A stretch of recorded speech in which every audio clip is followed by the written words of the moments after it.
We now present the strange romance of Evelyn Winters, the story of Gary Bennett, playwright who suddenly and unexpectedly finds himself the guardian of lovely Evelyn Winters.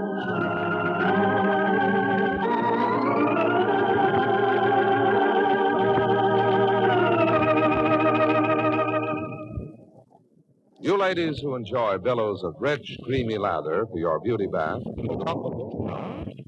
now you can also get rich lathering Sweetheart soap in the new large bath size.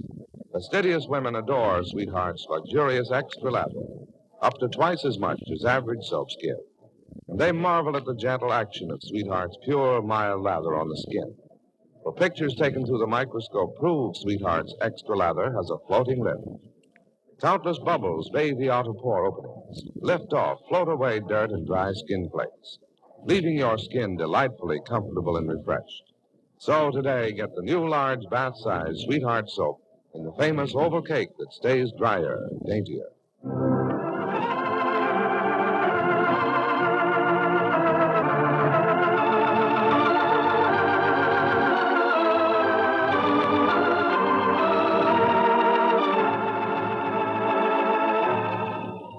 Now, the strange romance of Evelyn Winters.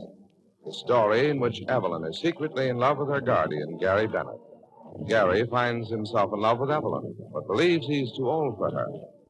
Do you think 15 years too great a difference for marriage? To outward appearances, this evening's party for Evelyn Winters is to be a gay homecoming and housewarming party.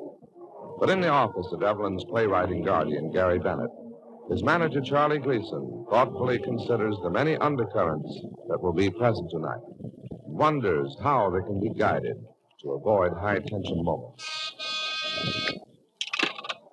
Yes, Gary? Charlie, will you come into my office? Be right with you. Hi. Hi. Charlie, will you get these pages in order and leave them in the top drawer of Beanie's desk? Glad to. I told her to knock off early today, and she's coming in tomorrow morning to type them up. Okay. You through for the day? No, I'm not. Oh, I'll stick around then. Anything I can do for you? You can scram out of here. I'm going to be writing. I thought you told Ginny you'd show up at the party for Evelyn.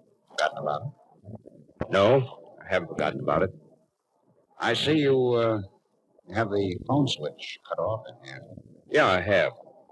I've been writing, Mr. Gleason. Well, that is as it should be, Mr. Bennett. Then be consistent and don't start grousing. I'm registering no complaints about your all-out dive into work, Gary.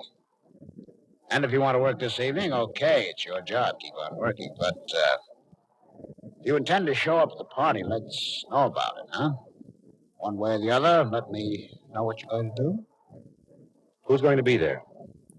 Betty Lou, Ginny, Pierce, and Charles Benjamin Gleason. And then Evelyn and Maggie as soon as the train gets in. You know, it's bound to be sort of tough getting back. Maggie's taken care of her since Evelyn was a baby. Now they're separated. Yes, Charlie, I know. Ginny hadn't come across with this brainstorm of a buffet supper with the doors of Betty Lou and Evelyn's apartments thrown open. You know, this is what would have happened. Evelyn and Maggie up from Grand Central in the cab, stop at the Brownstone. Evelyn gets out. She says goodbye to Maggie. Hey, Gleason. Evelyn goes up alone to this new little place, fumbles around for a light switch. Everything's strange. And in the house on Bateman, it's just as strange for Maggie. Evelyn isn't there. She isn't going to be there. Everything's changed now. Charlie. And then Maggie starts thinking, well, there'll be Mr. McCloud's breakfast to get in the morning. How many minutes does he want his eggs done? And Evelyn? What about her breakfast? Oh, Jupiter, will you cut it out? I'm just drawing up the picture for you, Gary. I realize what this means to Evelyn and to Meg. But just what relief do I add to the scene? You know what happened before Evelyn left for Blue Jay. I know you didn't talk to each other for the whole week before she went. What was there to say? Apologize for the emotional beating up I gave her? The insults I heaped on her aunt? No. Fundamentally, everything I said was sound. It can't or shouldn't be taken back. So Now she returns. Beautifully brown, and I hope in a state of peace. So I should be on hand to remind her of all that happened. Well, Gary, yesterday when Ginny asked if you thought it was okay to include Pierce in the party, you gave her an answer that answers you right now. Oh? What was it? It stands to reason you said that Evelyn and Pierce are going to see each other now that he's back in London. Naturally, Charles. Naturally. You're Evelyn's guardian.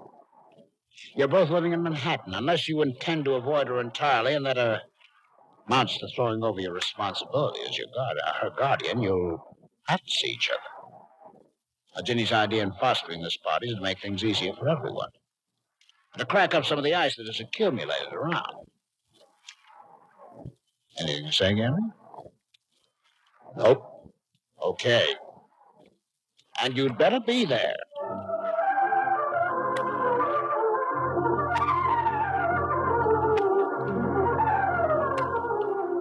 Charlie, we didn't open the box. you Jeepers, sent. we didn't dare. It says do not open till Gleason arrives. Well, you can open it now. Hey, Ginny and Betty Lowe, you've done a right sharp job fixing up the place. Wait till you see Evelyn's apartment, Charlie. There's the bell. Charlie, you're right by the buzzer. It'll be Pierce or Gary. Where, Betty Lowe? Right over there. Oh, got it. Hi, Hi, Jenny. Hiya, Casanova. Hello, funny face. Oh, yeah? How do you like that? Pierce, Hello, Betty Lou. welcome back. Thanks, darling. Pierce. Hold that close up. Now, don't I rate a little extra on my Regina's estate? down there. How did you get along in London, Pierce, dear? Oh, very cold winter, sweetheart. Where's Elizabeth? At camp with a friend, Pierce. Oh, it's good to see you. Yeah, it's good to see all of you. Jeepers. Huh? What now? Look at what's in the box Charlie sent. Oh, just a little contribution. Hopper. With caps in them? Sure. And great paper. Greatest party festooner in captivity. Get Charlie. You want some help, Charlie? No. This is my production. Don't start decorating my place, Charlie. Take it into Evelyn's apartment. Right across the hall. Yes, ma'am. No, ma'am. Yes, ma'am. No, ma'am. Now, don't get the poor guy all rattled. I'll huh? help you carry the stuff in there, Charlie. Thank you, ma'am. Okay? Yep, Jenny. Let's go. Hey, Charlie, your crepe paper is dragging. Oh, go. Frosting the cake. Does it seem natural to be back here? In some ways, Betty Lou, I feel as if I hadn't been away. You're looking wonderful. You think so? Uh-huh. So are you. Oh, I'm not. Just a little tired, maybe. I always look tired. But I like the way you're doing your hair. You notice that it's different, Pierce? You never wore it flying around in Glamour Girl before. It's pretty. Thanks. Hey, Betty Lou, did the cake come? Charlie, it's a masterpiece. Supposed to be favors in it. Compliments of Betty. Well, what about Gary? Isn't he coming? He'll be here later. Okay. Pierce, Yes? your flowers came. Good. It's darling of you to send them all arranged in a vase. They're in Evelyn's apartment. Don't you want to go in and see everything? Yo, I'll see it after. Pierce, Mm-hmm. you must think it very strange. I mean, Evelyn leaving that beautiful home of hers to take a little apartment over here. It isn't much of a building. It certainly isn't what Evelyn's been used to, but nowadays... Betty Lou, don't talk about the housing shortage. I know about it, and I know what Evelyn has had. Now, other people have taken tumbles and weathered them, and I doubt that Evelyn wants any pity from any of us. Pierce, don't be bitter. Bitter? Well, not tonight. Ginny and I want everything to be happy and easy for everyone. Betty Lou, if I sounded bitter, I didn't mean to. I'm not. Say, what time do you expect them to get here? Evelyn and Maggie? Mm-hmm. Oh, my goodness. Ginny, it's time to leave for Grand Central. Oh, jeepers, yes. Hey, what a decorating job we just did in there. Yeah, Gleason, specialist in interiors. Charlie, you've been mooching chocolate cookies. Oh, me? Yes, sight of your mouth, Charles. Well, Betty Lou, very good. Now that you happen to mention it. Thanks. Did you find your coat, Ginny? I got it.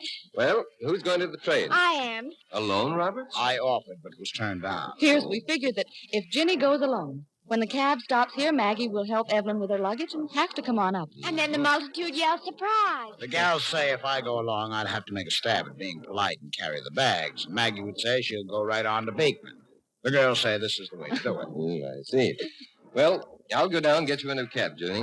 Thanks, Pierce, but I want to go around and get some cigarettes. Oh, okay. Charlie, we have cigarettes. Well, not my brand, precious.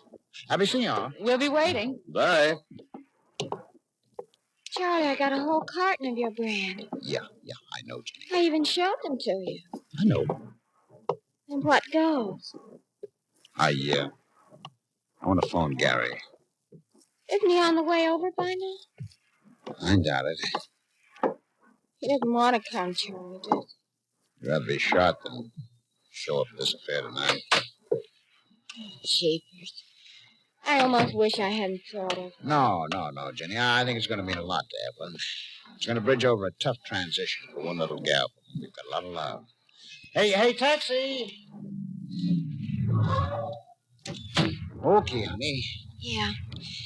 Charlie, when we get back, we're all together. Just stand by, won't you? You bet your sweet life.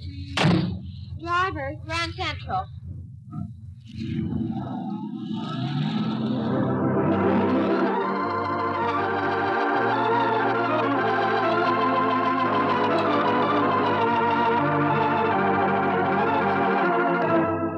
Jenny leaves to meet Evelyn and Maggie, and Charlie puts in a phone call to Gary in preparation for the evening ahead, an evening that will be difficult for Evelyn, for Gary, and for Pierce.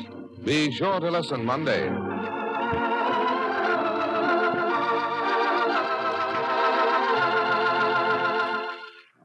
Ladies, you may never know how much softer, smoother, more radiantly lovely your complexion can look until you discover this exquisitely mild and gentle beauty care that's deeply cleansing, too. So listen to this amazing proof that Sweetheart Soap's creamy extra lather has a heavenly, gentle floating lift. And you can prove by what it does for you that Sweetheart's floating lift care awakens your complexion's true beauty. You'll see how pure, mild Sweetheart gives up to twice as much lather as average beauty soaps. And this soft, rich, extra lather has a floating lift.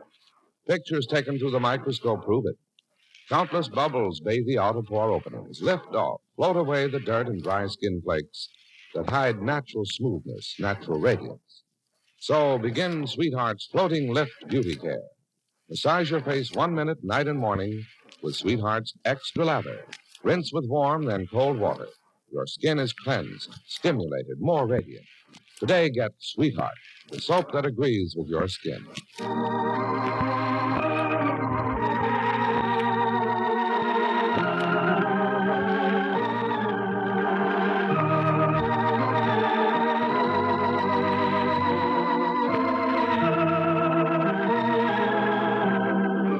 Be sure to listen Monday to the next chapter of The Strange Romance of Evelyn Winters.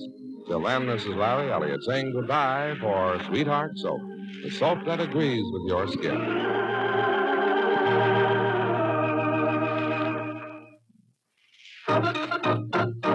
Oh, stocking slips and handkerchiefs, do 'em the blue-white way. Blue-white flakes save time and work, do 'em the blue-white way. Loads of suds for colors bright, white things dazzling white. So for all those personal things, do 'em the blue-white way. Ladies, for dazzling white washes without that old-fashioned extra bluing rinse, discover new revolutionary Blue White. This new product is a combination of special bluing and pure, mild soap flakes. It gives beautiful blue water heat with cleansing white suds. Thus, Blue White does more than old-fashioned bluing, more than soap alone can do. Blues and washes at the same time. Blue White works wonderfully with your regular soap into full, rich suds. Clothes fairly sparkle. Blue White never overblues, never streaks. It's kind to hands. Marvelous, too, for handkerchiefs, lingerie. Avoid substitutes. Get genuine Blue White. BLUWHITE.